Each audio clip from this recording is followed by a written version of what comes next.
Welcome to Catholic News World.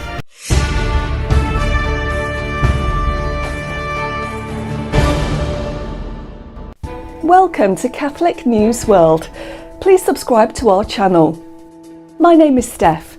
Here are this week's breaking news headlines. A person was shot inside a Catholic church just as the rosary was about to be prayed.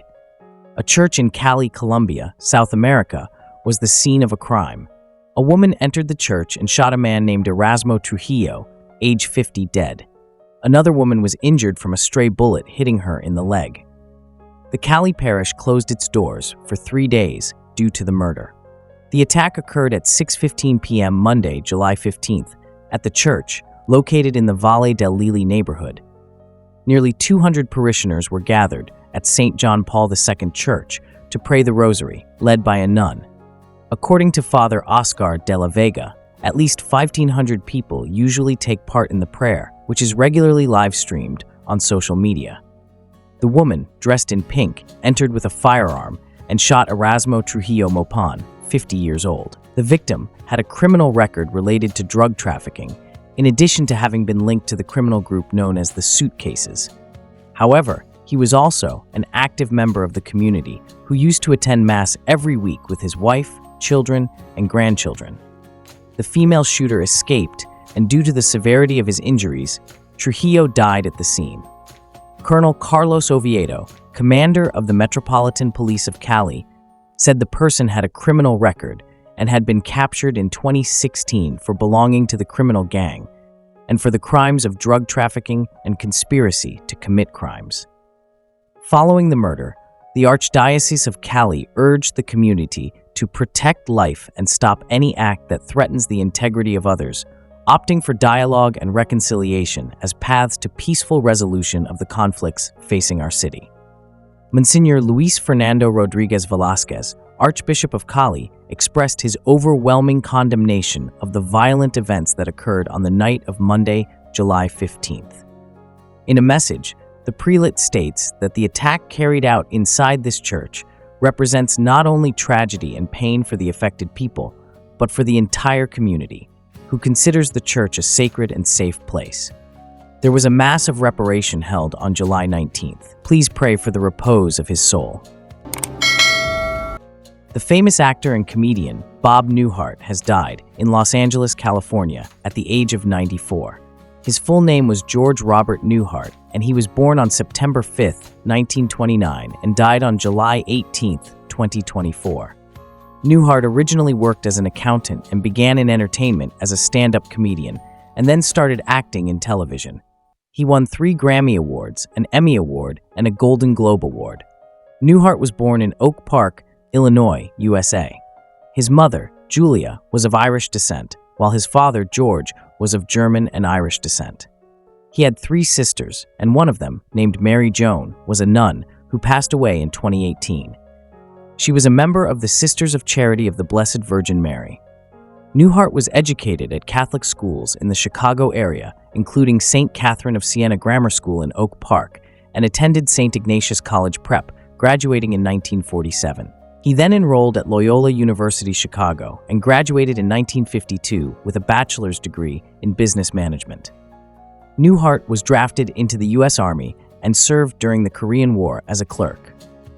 Newhart was friends with the famous rosary priest, Father Patrick Peyton. His wife, Virginia Lillian Ginny Quinn, was born in 1940 and was the daughter of actor Bill Quinn. The two were married on January 12, 1963. The couple had 4 children, sons Robert and Timothy, and daughters Jennifer and Courtney, as well as 10 grandchildren. Both Newhart and his wife were Roman Catholic, and they raised their children in the faith. He was a member of the Church of the Good Shepherd and the related Catholic Motion Picture Guild in Beverly Hills, California. Ginny Newhart died at age 82 on April 23, 2023. They celebrated their 60th wedding anniversary shortly before Ginny's passing. Newhart was once asked, how did he stay married for so long? Being Catholic has a lot to do with it, Newhart told Patrick Novakoski in an interview for Legatus. You work a little harder. You don't just have your first fight and walk out the door. Newhart explained, I think God has an incredible sense of humor. all you have to do is look around the world. There's no question that he has an incredible sense of humor. My friend Pat was a humble Catholic priest, Father Patrick Pate. Probably the best known for his message he preached, "The family that prays together stays together." Over 50,000 pilgrims are participating at the National Eucharistic Congress, taking place from July 17th to 21st in the U.S. city of Indianapolis, Indiana. Over 150,000 faithful participated in the National Eucharistic Pilgrimage at various points on the pilgrimage, which began on May 17th and covered more than 6,500 miles, which is over 10,000 kilometers, along 4 pilgrimage routes from each corner of the United States. The pilgrimage in the USA saw the Blessed Sacrament was carried through 27 states and 65 dioceses. In Indianapolis, Catholics are filling the National Football League stadium to worship the Lord in the Holy Eucharist. The opening Mass of the first full day was celebrated by Cardinal Timothy Dolan of New York, with about 1,000 priests, bishops, and cardinals.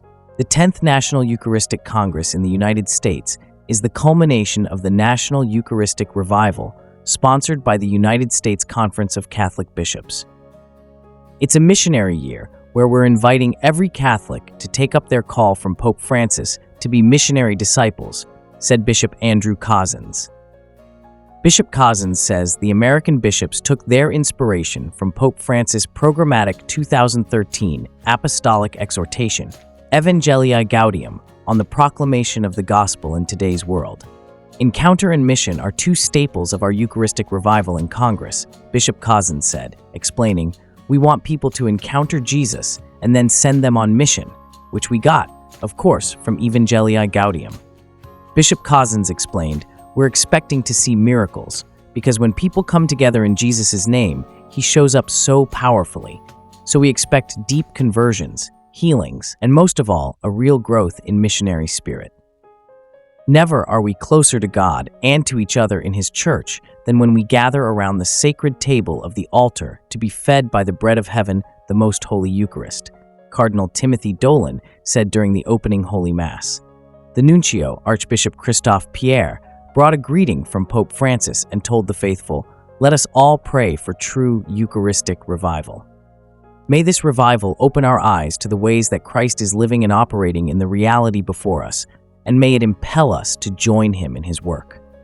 Speakers at the 5-day event include Father Mike Schmitz, Sister Miriam James Heidland, Jonathan Rumi, Father Josh Johnson, Scott Hahn, Bishop Robert Barron, Gloria Purvis, Tim Glemkowski, Matt Maher, and many more. Catholic leaders have responded to the devastating shooting at the Trump rally. On July 13, 2024, former United States President Donald Trump was injured during a shooting at a rally held at a farm show venue in Butler, Pennsylvania, USA. Video footage shows that Trump was bleeding from his right ear immediately after the shooting, an attempted assassination. Federal and local officials reported that the suspected shooter and a rally attendee were killed, while a second attendee was injured and in serious condition at a hospital. Corey Comparator, age 50, was killed by the shooter, Thomas Matthew Crooks. Comparator was a devout Christian, attending church every Sunday, and a father of 2 daughters. Comparator served as chief of the volunteer fire department and died while shielding his family from the gunfire. Former President Donald Trump was shot in the ear and says he is doing well. He is the presumptive Republican nominee for the 2024 United States presidential election. Archbishop Timothy Broglio of the Archdiocese for the Military Services USA and President of the U.S. Conference of Bishops, USCCB, wrote, "Together with my brother bishops, we condemn political violence, and we offer our prayers for President Trump and those who were killed or injured. We also pray for our country and for an end to political violence, which is never a solution to political disagreements.